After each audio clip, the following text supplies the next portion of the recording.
Sex 1212. Yes, you love me and I love you.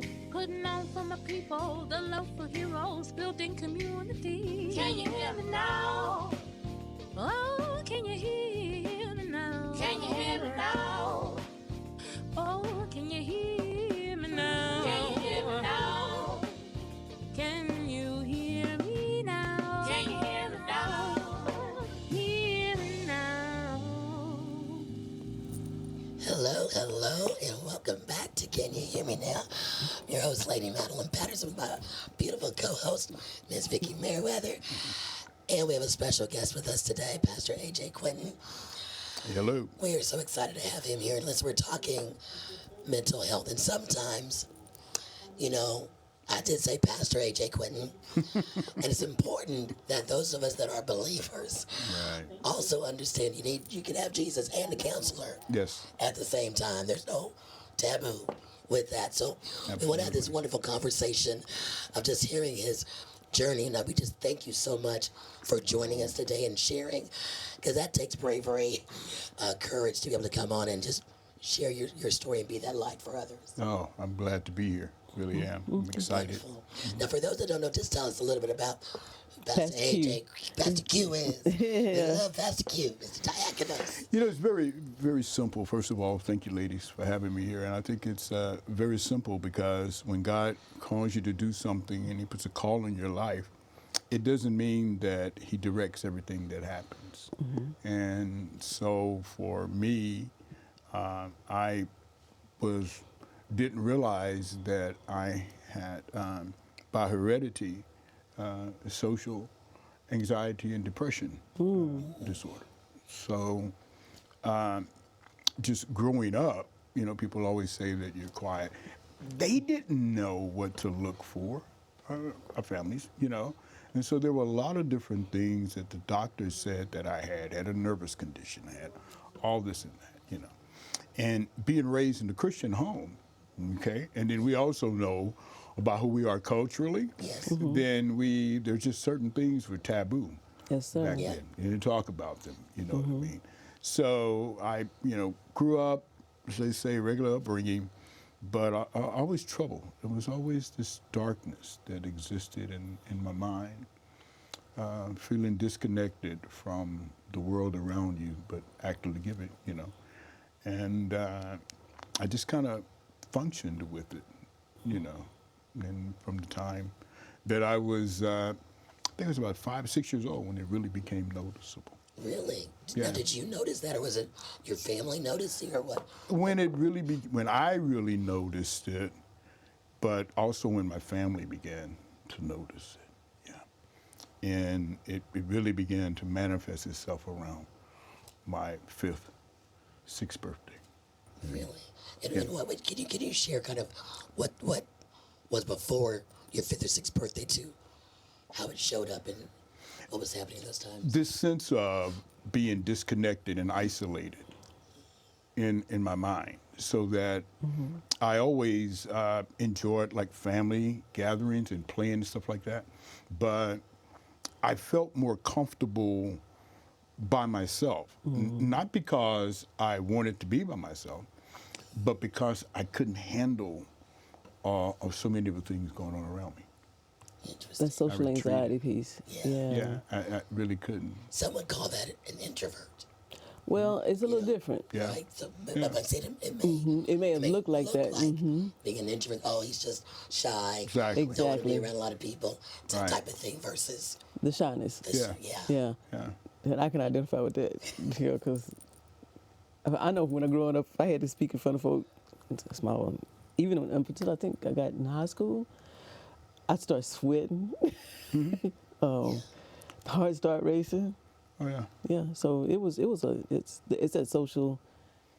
Now I recognize it as social anxiety. Now to say it was, but now I'm just an introvert, because I don't have a problem talking in front of folk.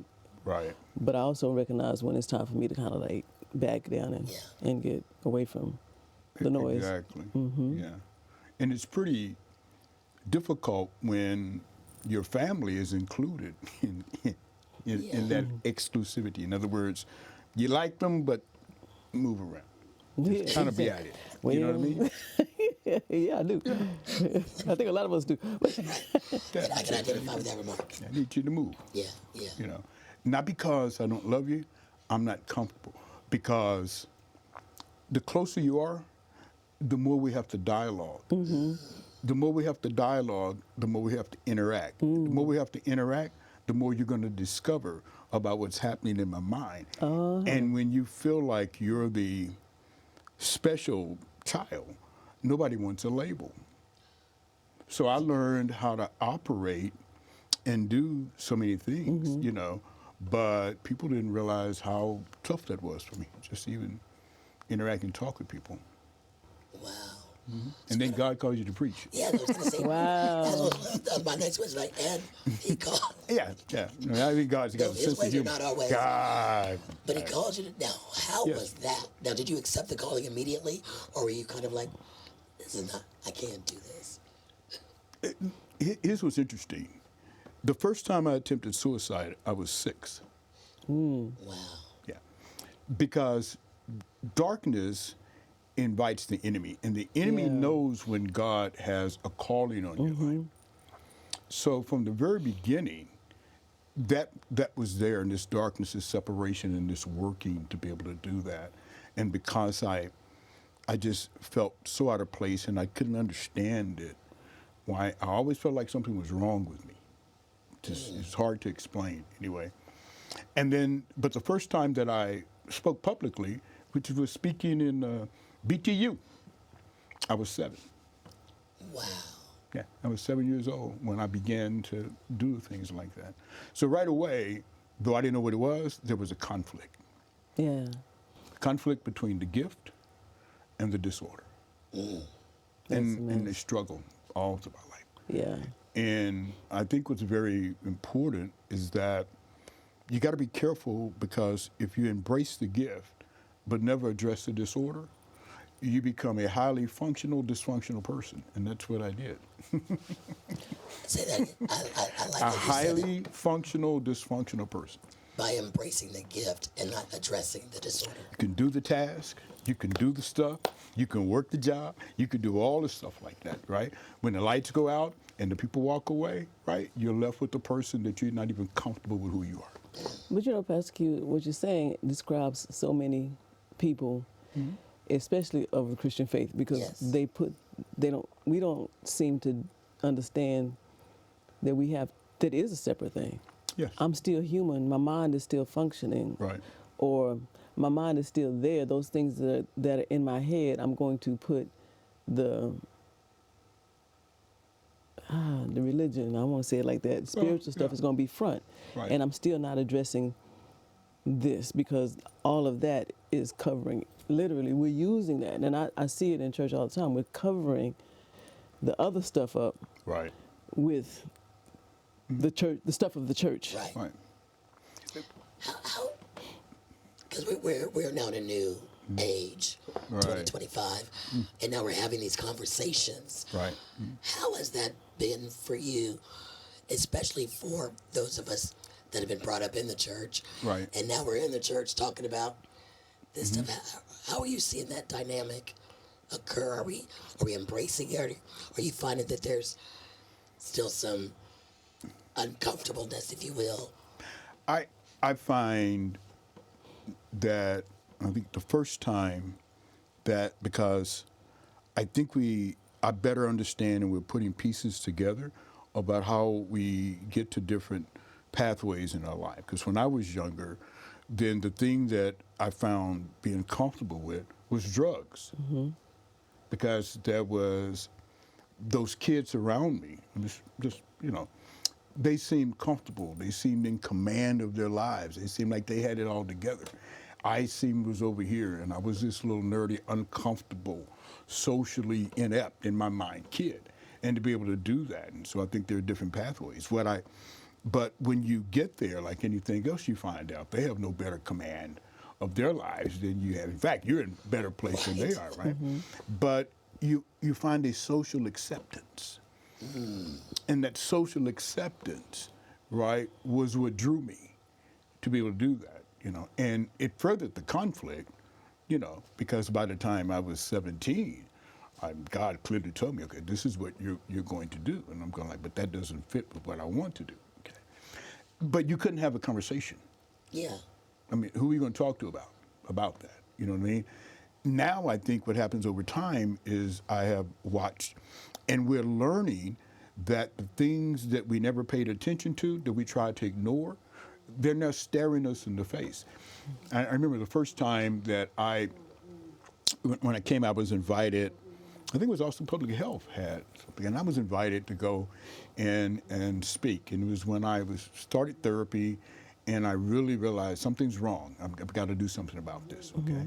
Because I became more and more just sad, just not feeling good about my life. Okay? And what happens on the stage, okay, is that you do what you do, okay? For other people, Yeah. Yeah, that part. y'all don't want to talk to me. You do what you do for other people, and you exercise your gift, but you don't feel the healing and the blessing and the feeding that other people receive from what God does through you. Yeah. And then there's no dialogue, because when you step off the stage, who do you go talk to? Your pastor especially. And so the deeper I got in the ministry, the harder it became to dialogue about it, because who am I going to tell about it? Because now it is not only taboo, but it's socially unacceptable to be able to have these conversations. And it was even harder to have those conversations with other ministers and other people and stuff like that. And I know y'all don't know nothing about what I'm talking about, but anyway, let's just act like we ain't there. And it became more difficult. So what happens is the more that God uses you, the more isolated you become. Yeah. And Because I think, is it because people tend to put you in a space where you're not supposed to have these issues? well, we were taught that. Yeah. Yeah. We were taught to be suffering silent, right? And to be you're not supposed to be vulnerable and any things like that. I think that has changed now. And I remember Dr. Clark, Galen Clark, was in the audience when I spoke that first time, because they had asked a group of pastors, try to come to begin that dialogue. And I felt so uncomfortable, but I was also, as I was going through therapeutic work myself, I started feeling release. And there was a freedom that came up, because I said, man, God, if this has happened to me, and I struggle with it all my life. I'm 65. I was 54 before first time that I went to really get help, because you did all this other stuff like that. And when I spoke that first time, and I remember Galen and I talking, he spoke up. In that session, by the time we finished, there was like 5 or 6 pastors that were in that group. I even had people coming up to me afterwards, ministers, talking about that. And I've seen that change now, okay? Because especially with the advent of things like this, we're creating the platforms that create some social acceptability. And you have people like me that, I don't care. If I say something to you that can help you, listen to me, okay? If I say something that can help you not go through what I went through, okay, that's my passion in life, okay? Because who do you tell when you walk on the stage that you're suicidal? I did it for years. Yeah. Yeah, who do you tell that? So I think we're more accepting now of that. And we're not afraid. No, let me take that back. Thank you. A little bit of fear still there. It's not that we're not afraid. I think that we have to understand how the mind and the spirit are inseparable, but they also have to be fed differently. Yes. and that's, and I think that's where we are in this day and age of trying to give everyone words and strategies, because the first thing that we were taught is go pray, go pray, go pray. And I'm not saying don't pray. That's not what I'm saying. No. But you just said to feed them differently. How I feed my physical mind and my spiritual mind are different. Yes. And I would hope that, like we're embarking upon in my women's group, bringing in counselors. We're talking about, we do a Bible study, we're doing all those things too. And we're bringing in that mental health aspect as for the conversation, because we in the church also need to be taught that as well.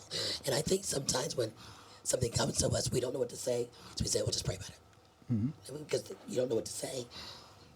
Where is the dialogue? I mean, if we look at different cultures in our society, okay? I had friends before then that I worked with. They played golf with their psychiatrists or their therapists. They ate dinner. They had these interactions. That was never a part of what happened with us. So what I learned was that if he says by the renewing of my mind, and if my mind is in a depressed state all the time, and I'm anxious and I'm frustrated and I'm doing all these things like that, and I keep trying to do, but I can't get better, then if there's a healer, physician, heal thyself. Okay, well, that's not my field. And so I really realized, though, I can work in it. Spiritual counseling, all the things that I work with, emotional disturbance. I mean, I was drawn to that. But if I don't do that, guess what happens? I become an empty shell with a loud voice. I like that. That's what I am. I like that. Yeah. But and the craziness of it is, to me, is that even in the Word, it tells you the mind. I was listening to something today, and the first thing out of there was the words that we speak to ourselves. And we don't look at that. And you're talking about prayer, the way I used to, because I'm a believer in prayer. I'm 100% believer in prayer. Absolutely. But the story I always tell is, when I was trying to lose weight, and still am, I could lay in my bed and pray and say, okay, God, when I wake up in the morning, all this weight going to be gone. Yeah. Okay. Would that work for any? I mean, for real. And I believe that if God chose to, He could make that happen. However, Absolutely. that did not work for me. He was like, Vicki, get up and go out. Stop eating this and stop doing this. There it is. So, and we don't pay attention to that because we think, oh, we're not listening, and to what God is saying to do. Because I believe if we hear it, then we'll understand. But the other piece of it is, we in the church, especially in our culture, is what these issues that we have, where do we lock them up at? In the house.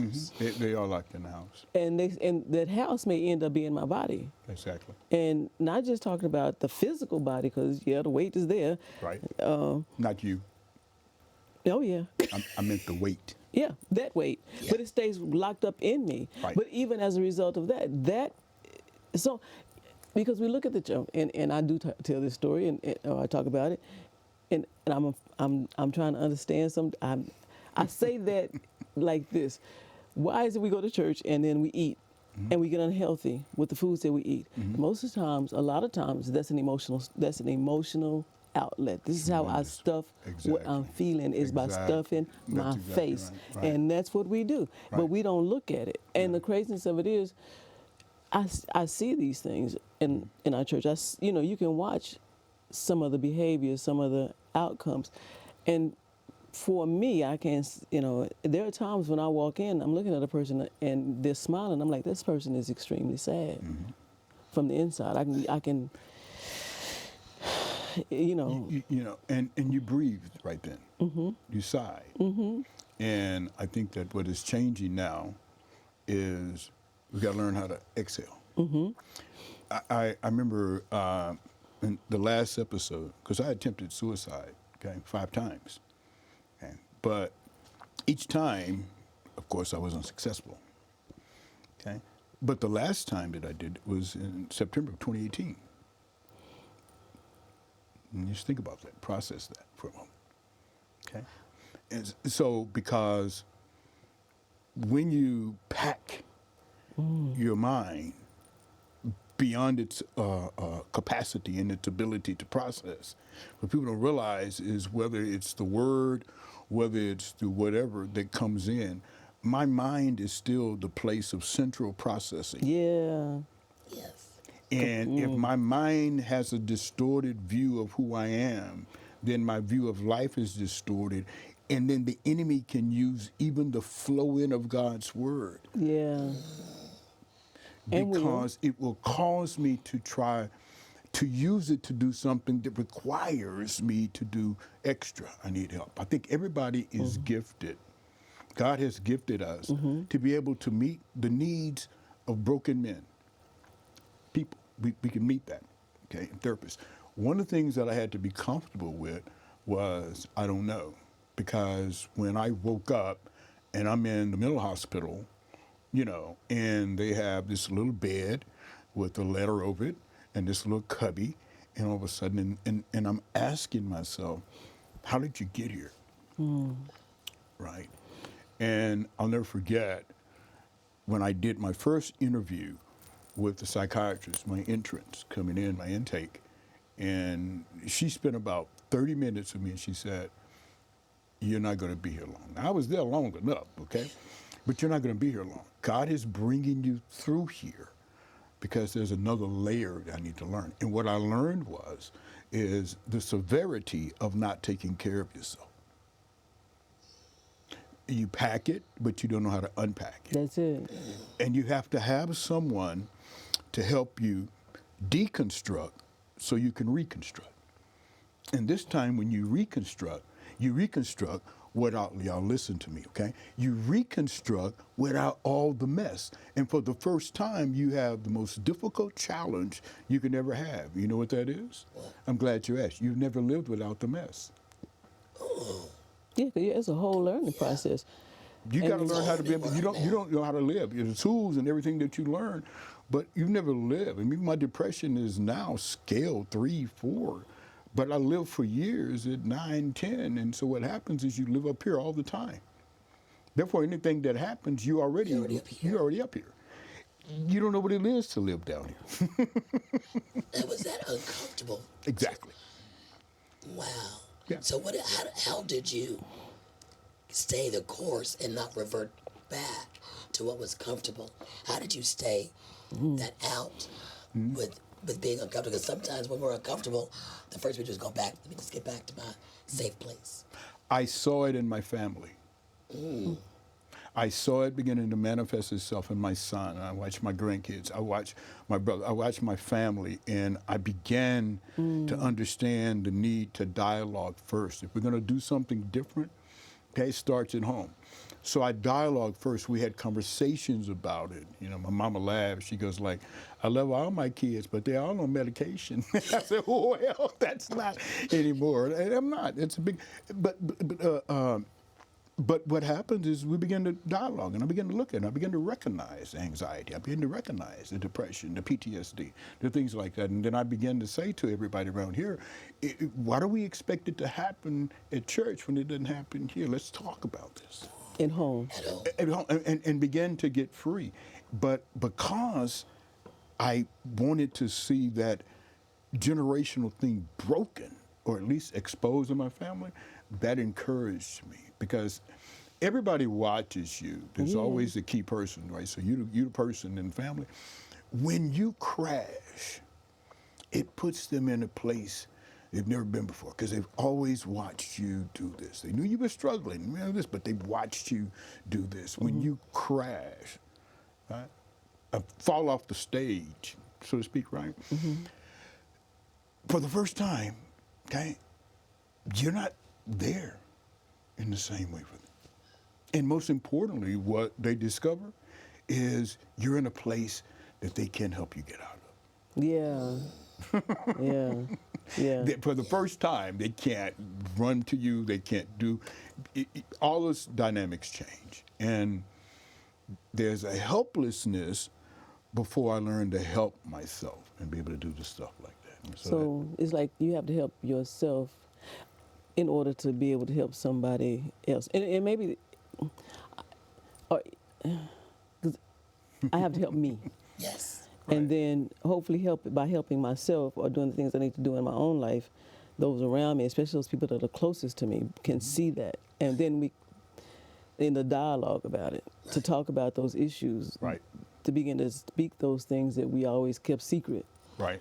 so that they don't feel number one, I'm okay with saying I can get vulnerable, I can get honest, I can be transparent, which gets it out of my head and out of my space and then out of here. Right. That weight gets lifted because I'm letting it out. Exactly. And you're modeling that behavior with somebody that they trust, which says, oh, if you can do it, then maybe I can do it as well. That part. And let me tell you something else too. Okay. They learn that it shouldn't be in taboo land. There you go. Yeah. But you know, it's crazy. You said that trust, Yeah. but if I'm not taking care of myself, and especially my closest people, the people closest to me, do they really trust me? No. Because they can see that I'm not doing what's necessary. So they see, and this is going to sound crazy, but they see the lie basically. Well, No, but see, when you start, you take accountability and you start speaking, that's what I mean by trust is, oh, I'm seeing you now, I'm seeing the real you. the real you. Exactly. Yeah. And since I'm now seeing you and I've already Right. had relationship, okay, I see, let me make that effort too. Yeah. Versus bringing somebody else in, or you say, go talk to so-and-so. Absolutely. They're seeing you do it. It's like, okay, They're seeing the change. they're seeing the change. They're actually seeing the process. I tell anybody, okay, when you deal with mental health, it's like anything else. There's a process, There is a process. And it may be, and you have to go through it. and my process may be different from yours. Absolutely. And the time is the time, just like they say the race is not given. I mean, you have your own race. You have to. And Because it's yours. it's not a quick fix. It's your journey. Yeah. And it's based, it's mine. It's personal. And too many times I think, you know, with help of social media and other things, people see this image and think, I need to get there right now. I need to get there right now. Because I'm comparing, Right. you know, what you, I'm looking over here, I'm not there yet. And then that anxiety keeps building up. But you have to accept the fact that my race, my journey, my stuff It's mine. is mine. And so mine has to go through its own process. You can't write somebody else's book. No. Not at all. But I think there's something else that I learned too. I learned that, like, with all those years, I was wrestling with stuff I didn't have to wrestle with. And I was mainly wrestling with God. Because I was fighting my own reality. And I was living, unintentionally, living image, okay, which takes imagination away. Because I think one of the most beautiful things about us as human beings is our creativity, our Yes. ability to be able, you can pull stuff out of us, right? When that starts shutting down, then what happens is you stop loving.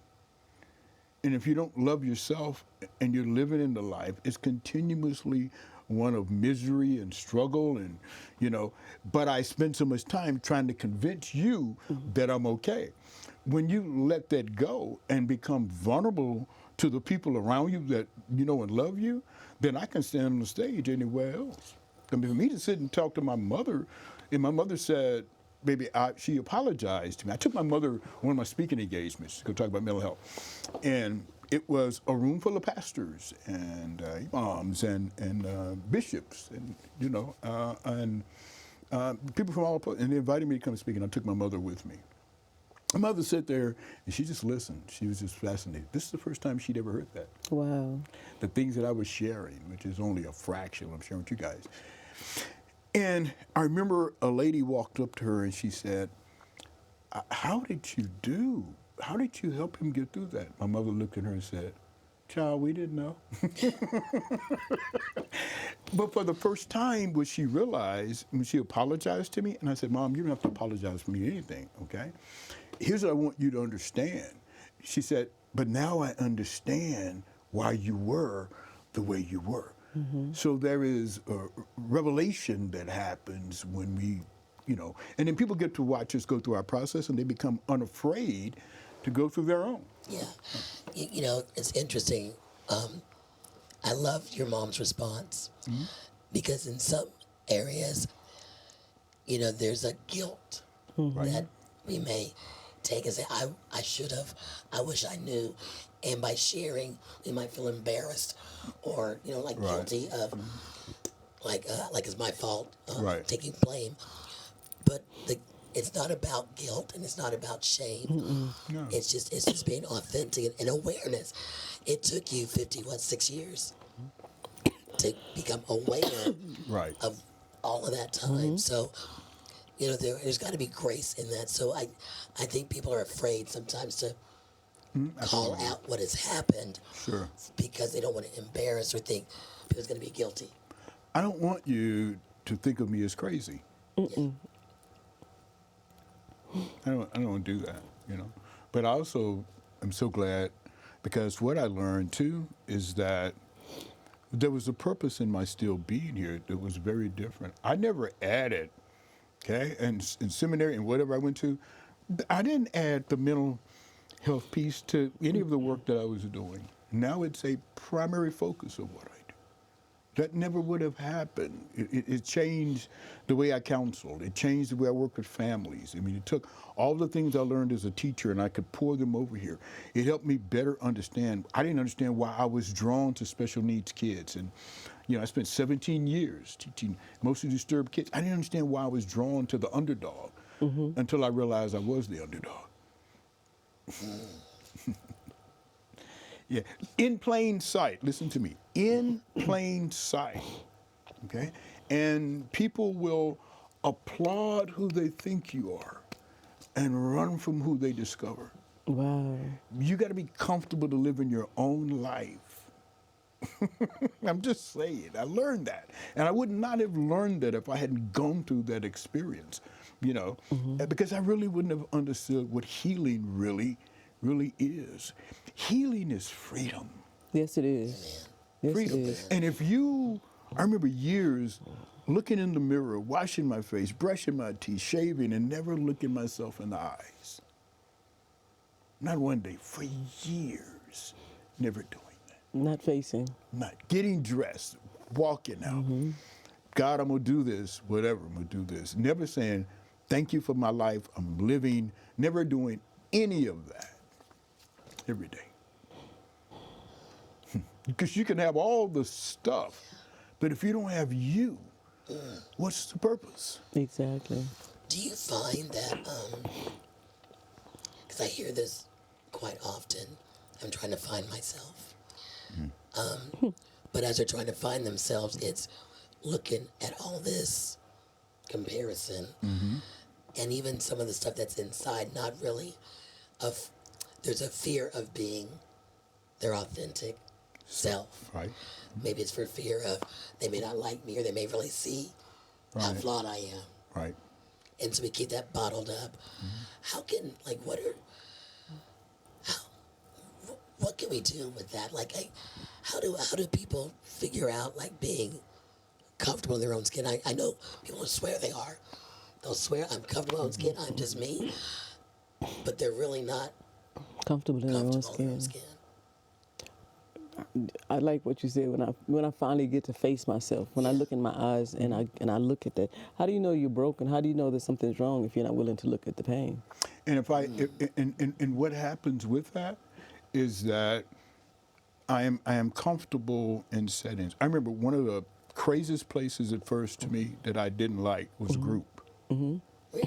No, group. I'm sorry.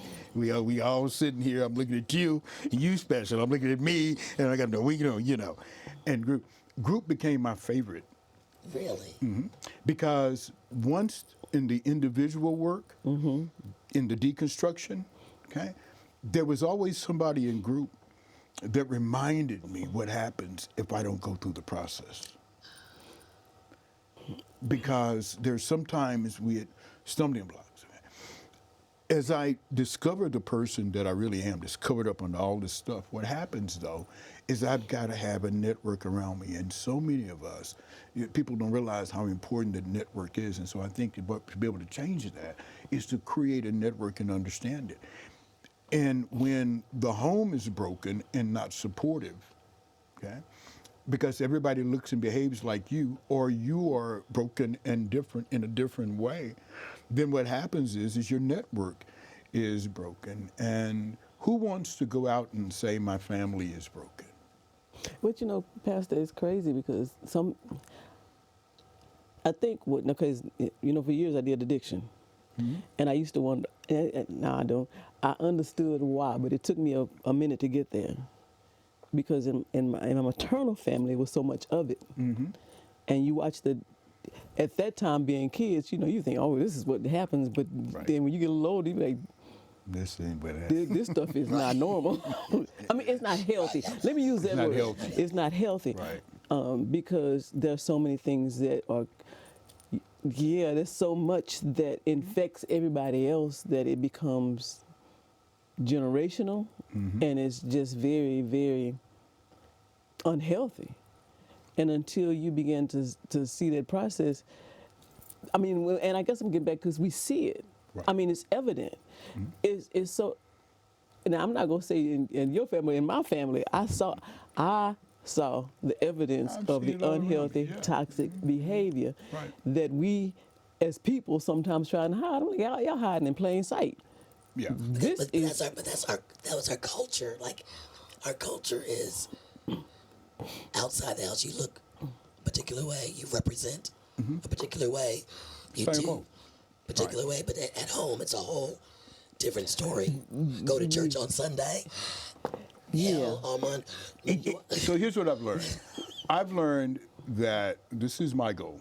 Okay, I want to be infectious. There you go. Yeah. And so by allowing people to watch my process, and then by being open and sharing, and then by helping other people within my family, everybody understand network, okay, what I do is you introduce the healthy part.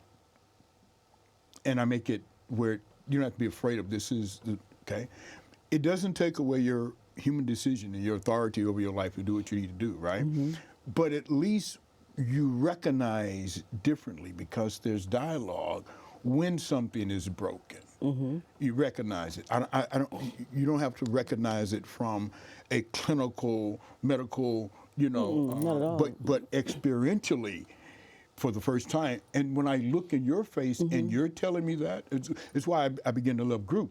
Because when I look and someone would be, and then you see that breakthrough, and you see the tears running down their face, and you're looking at them, and they're not the same culture, they're not the same race, whatever, but there's a person that's there, and that human being is now going through this. And sometimes for the first time, whereas I had family, though they didn't understand, sometimes I would see people, they had no family, they had no network, they had anybody else. And they were even struggling with God, because why would you do this to me? And to be able to help people understand, well, God didn't do this to you, okay? But God can work through what you've gone through to bring the person that you were designed to be out by getting rid of the person you've become. Well, and you're right, Madelyn. And what I said was that in my family, the behavior was not just in the house, because you can't go to jail and people knowing you go to jail and that stuff is in the house. Right. Okay? I'm here. And that's consistent. I mean, it's consistent behavior. You can't get DUIs and all that other stuff, and that's in the house. It becomes evident.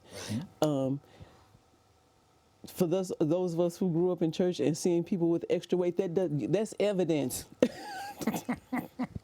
And I'm not talking about the people that have the weight because it's evidence. There's evidence. Those things are evident. They're not staying. We think we're hiding, but we're hiding in plain sight. I had so many people that in my final breakdown, just finally I crashed, okay? Afterwards, I had so many people say, we knew something was wrong, right? We didn't know how to help. We didn't know what it was. We couldn't understand what it was, okay? Because there's some people that look at you as a pastor, as a leader, okay? And it's hard for them to accept that you're not invincible. Yeah. The wielder of the word, right, is not supposed to be able to be hurt, do anything. How can you leave me in the battle? Okay? Here's what I've learned. Wounded kings know better how to serve the army. And they serve the army by the strategies that they do that are very different, because wounded kings know the heat of battle. That's good. That is good. It's just automatic. Good. And now with the vulnerability people, whether it's in the congregation or wherever, then people, you're open to dialogue with you because you understand. I can look at you and say, hey, it's no problem being a wounded king. Yeah. That is interesting. We don't really want our leaders to have issues or problems or none of that, because we see them in this particular light. And so, and then sometimes, but although it's beautiful to see that, oh, you have an issue too, and I'm watching you trust God and walk through that thing. Absolutely. That shows me that I can trust God too, because you've gone through something, and it allows me to identify and recognize and okay, you trust God too. Because I've lived, if I've lived or been raised or whatever, if I've lived in a place, right, where there's constant battle but no victories, then when I see somebody who is becoming victorious, then the battles make sense. The battles make sense. You know, but even when I look at it, we look at David. Yeah. And we talk about him dancing his clothes off. We talk about we celebrate all the wonderful things, but we don't look at the toxicity of his family. Almost drove the man completely out of his mind. He's just like, but I talk about that toxic part of David. I'm like, okay, but it's in all of that's in the Bible. It's written. It's the world. And so, why do we ignore what is written for what we want to see of David? Because we don't want to face that in ourselves. I believe that, but it is in the Word. I mean, so many of the prophets had issues, but we don't want to look at the issues. We want to look at like you said, the victory. You can't get no more depressed than Elijah. But anyway, we won't go there. But here's the other thing about it: that sometimes as believers, we don't want to say anything that causes a dim light on God, because in that comparative mindset, okay. People compare religions, not relationships. When I can show that the relationship that I have with God, because people would tell me, and they would even tell me, even had some pastors would tell me when I was really going through the height of it, and they'd say, man, you just got to build up your faith. You got to do whatever. I see those same people now or whatever, and they look, and go like, hey, I haven't seen you in a while. How'd you get through that? I said, my faith. I'm gonna get slapped, but I don't care about picking a fight. I will pick a fight in the middle of Walmart about God and about mental health. My faith, because my faith, when the medicine doesn't work, when the network is not there, are you getting what I'm saying? In the isolation, in the loneliness, in the time when you don't want to live, in when you have the only expression you have is pain, right? Then there is that comfort that God lets you know, right? That you are not by yourself, and you can turn to God, and you could be able, and so the dialogue with God changes. And when the dialogue with God, when the dialogue with God changes, right, then I can talk to anybody. But what am I going to tell you that God doesn't already know? Like, I'm going to be ashamed, but whatever. No, and that's what I don't understand about us. It's like, okay, who you hiding from? But remember. I know, But remember, for a long time, I didn't want my family to think I was crazy. Yeah. For a long time, I didn't want my mother to be embarrassed. Oh, yeah, that makes sense. But look, she still was. I fell off the stage. You hear what I'm saying? She still walked in the room with me, lying on the gurney after they had cleaned, I don't know how many pills they said I took, And I'll never forget my mother looking at me and she said, I know you have to leave me one day, but not like this. And that just sent me over the edge, But I watched the healing. I watched the things happen, I had to start writing a book back 2006. I'm just finishing it. Because you know what I learned? God told me, I said, God, why can't I write? Why can't I do this and that? God said, you can't write a book you haven't finished. Living in your life. You got to live it, and then you write it. And so I'm really excited about even like being here today, because I believe the more dialogue we have as pastors, I believe the more dialogue that we have between clinicians, the clinical world, right over here, that we really find out there's not that much difference. There's not. It is knowledge, approach, understanding, the ability to be able to do that.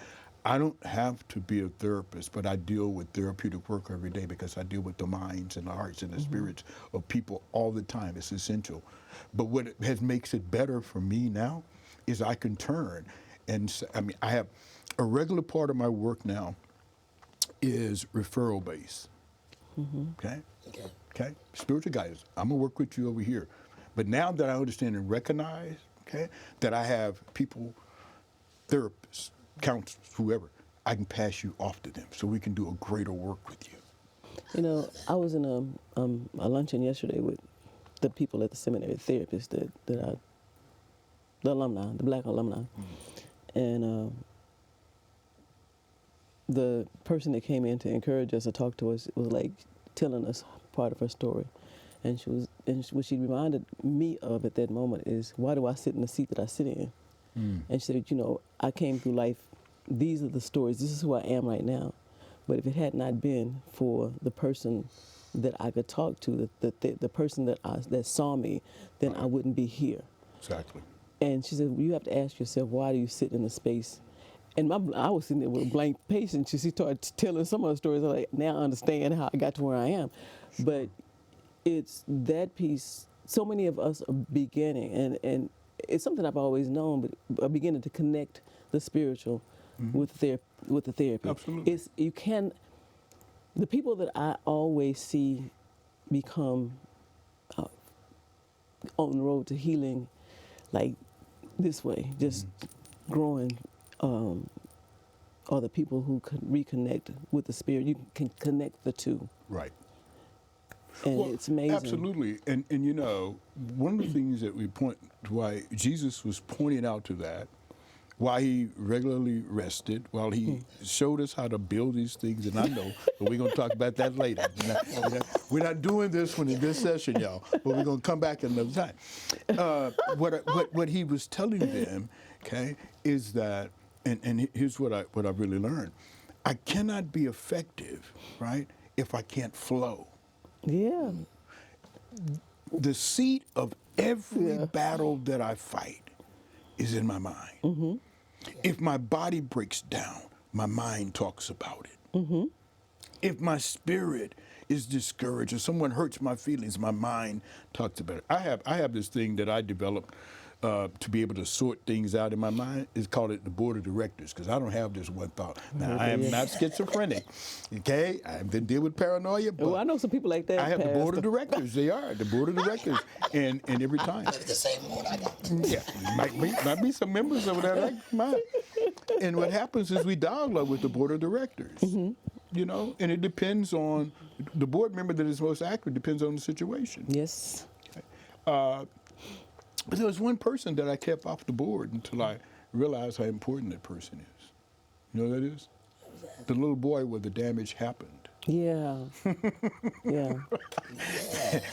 The little boy, so now there's conversations where little Alvin is now beginning to become free, because now little Alvin better understands why he felt that way, and that he wasn't an oddity, and that he wasn't a broken. And this did happen, and this reality is real, and this is how it affected my mind. So now little Alvin is now a part of the board of directors. In fact, he's one of the principal shareholders in the whole conglomerate.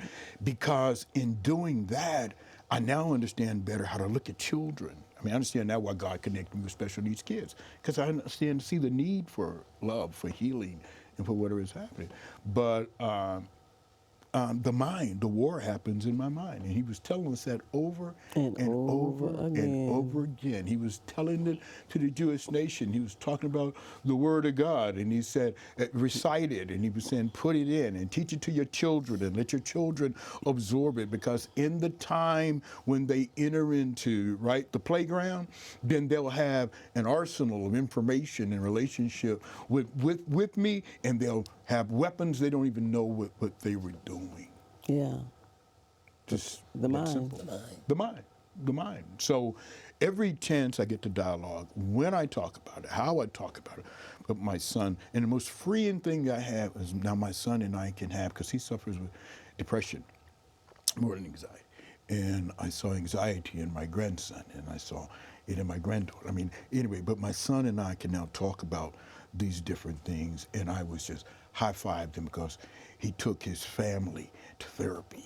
And then even though things got crazy, and then my grandson, and they went to therapy, and my grandson, the youngest, went to therapy together. And he talks about just the dialogue, and there is no shame. And and he speaks to my therapist. Some of you guys know Dr. Kelly, Calvin Kelly. Yes, yes. Yeah, I made that man go back and study every book that he's ever gone through. But to be able to have that is the dialogue, and it has to be there. That's how you start affecting the generational effect, right, of being broken. Everybody, all of them have gone. And I started when they were young, and they continue to go. The grandkids go. I mean, because it's just one of those things that we cannot continue to pass on those traumas. And those traumas, I don't care how good we think we're hiding them, they come out in our behavior, in our speech, in the things we do. Right. And I don't care how good it looks and how good you think you look, or how good I may think I am. It's going to come out. It's going to surface. So I'd rather watch you crash, and then watch the relationship you have with God. And then you learn to love yourself, okay? Because it's not on the stage where love is. No, it's not. Okay? The exercising of a gift and your compassion and passion for what you do all comes out. Love is sitting, like I do a lot of times, at the lake, talking to God, and we're old friends. Yeah. And now what we talk about, I turn back and look, which happens when we get older anyway, right? Yes.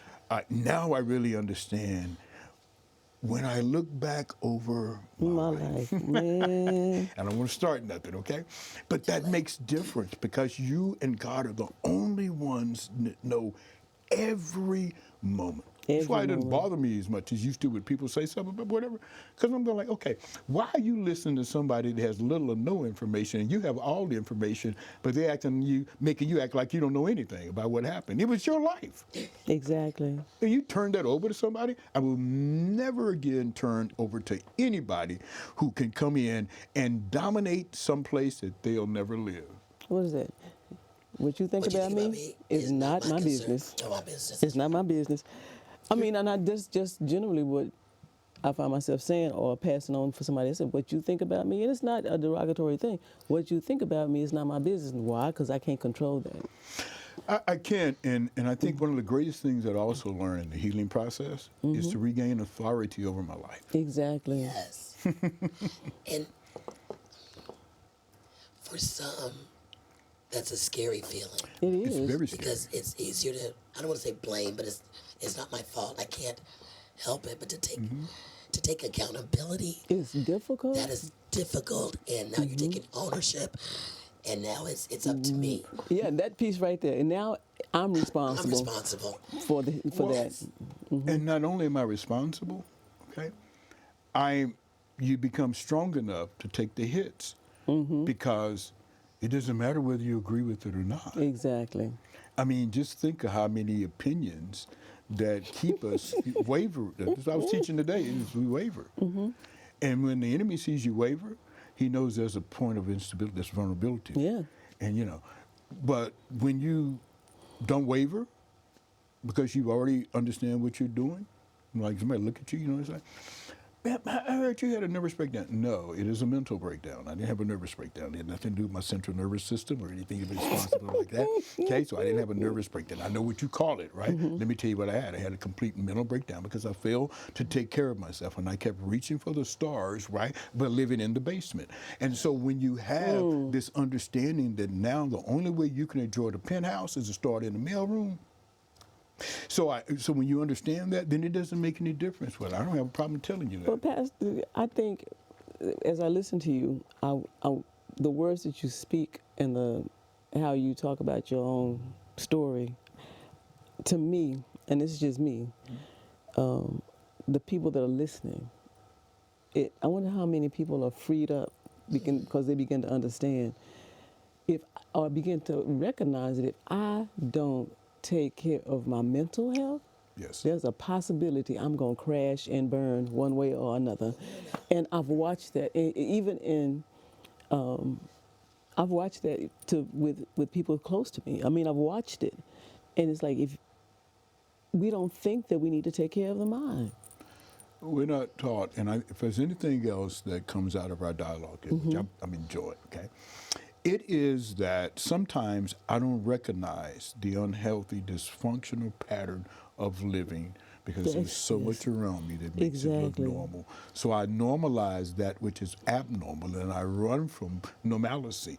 When I start experiencing something that is normal, and then the abnormalities that expose, I don't know how to address them because I haven't lived without those abnormalities. But now when I realize that they're a part, because I'm a flawed human being with a perfect God, right, and elevated, and in order for me to be able to get to where it is I need to go, right, I got to let some stuff go. It is better to let go of mess. There it is.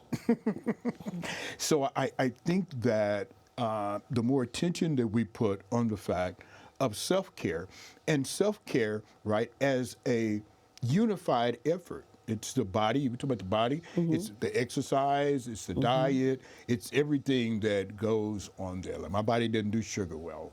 There's different things that you learn. Yeah, you know what I mean? Yes, I mean, sir. sugar. And anyway, I just wanted a Coke coming in here. yeah, look at him. Why you see water. I have to pack water around so I don't get a latte. Anyway, but my point is when I make it a part of the normal flow of life, okay? Because you get sick, you know, whatever. I was in the hospital when I got sick.